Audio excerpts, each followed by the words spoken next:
మొన్న స్వతంత్ర దినోత్సవం రోజున ప్రధాని మోదీ గారు తన స్పీచ్ లో ఒక పదం వాడారు. అదే దిమాగి నక్సల్స్. హథియారీ నక్సల్ తో Gaye లేకిన్ దిమాగి Naxal.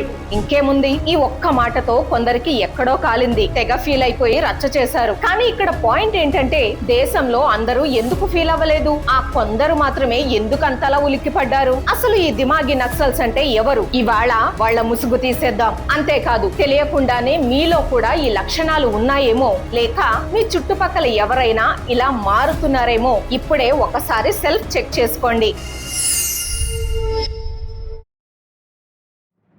Hate for national symbols. ఈ దిమాగి నక్సల్స్ ను గుర్తుపట్టడానికి మొదటి లక్షణం, వీళ్ళు మన దేశభక్తి గీతమైన వందే మాతరం పాడటానికి ససేమిరా అంటారు. అంతేకాదు, మన జాతీయ జెండా, 4 సింహాల జాతీయ చిహ్నం, చివరికి మన రాజ్యాంగాన్ని కూడా గౌరవించరు. ఇవన్నీ కేవలం ఒక వర్గానికి చెందినవి అంటూ ముద్ర వేసి వాటిని తీవ్రంగా వ్యతిరేకిస్తారు. రెండో లక్షణం, దేశం కలిసికట్టుగా ఉండటం వీళ్ళకి అస్సలు నచ్చదు. కాశ్మీర్ ను దేశం నుంచి విడదీసేలా ఉన్న ఆర్టికల్ 370ని మళ్లీ వెనక్కి తేవాలని ఎప్పుడూ డిమాండ్ చేస్తూ ఉంటారు. ప్రాంతీయ విద్వేషాలను, వేర్పాటువాద ప్రచారాలను, తామేదో నష్టపోయాం అనే విక్టిమ్ కార్డ్ ను జాతీయ సమగ్రత కంటే ఎక్కువగా నెత్తిన పెట్టుకుని మోస్తూ ఉంటారు. మూడో లక్షణం, వీళ్ళ డబుల్ స్టాండర్డ్స్. నక్సలైట్లు దాడులు చేసి అమాయకులను చంపినప్పుడు వీళ్ళ నోటి నుంచి ఒక్క మాట కూడా రాదు, నోటికి జిప్ వేసుకుని కూర్చుంటారు. కానీ అదే మన ఆర్మీ నక్సల్స్ మీదో ఉగ్రవాదుల మీదో ఆపరేషన్ చేస్తే చాలు, వెంటనే భూతద్దం పట్టుకుని మరీ తప్పులు వెతుకుతారు.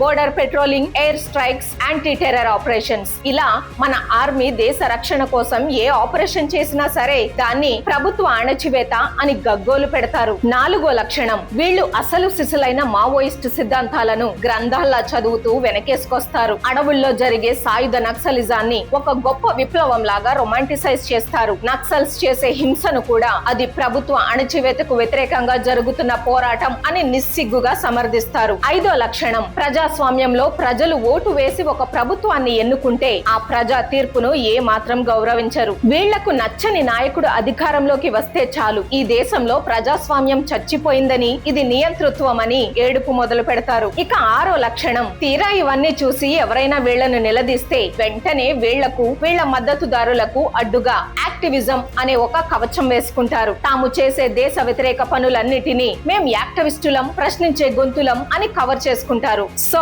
ఈ లక్షణాలన్నీ చూసాక మీకేమనిపించింది? మోదీ గారు ఆ ఒక్క మాట అనగానే కొందరు ఎందుకు అంతలా భుజాలు తడుముకున్నారో ఇప్పుడు అర్థమైంది కదా. చేతిలో తుపాకులు వదిలేసి ఉండొచ్చు, కానీ ఆ ప్రమాదకరమైన సిద్ధాంతాన్ని బుర్రల్లో పెట్టుకుని తిరుగుతున్నది వీళ్లే. ఒకవేళ ఇదంతా చెప్పినా కూడా సిగ్గుపడాల్సింది పోయి, అవును భయ్యా నేను దిమాగి నక్సల్నే అని గర్వంగా చెప్పుకునే వాళ్ళు కూడా ఉన్నారు. किसको बुला रहे हैं आप दिमागी नक्सल? विरोध करता है वो दिमागी नक्सल है। मैंने सुना आप लोग जो सवाल करते हो वो दिमागी नक्सल हो। Now he has given us a title, नामकरण किया है दिमागी नक्सल्स।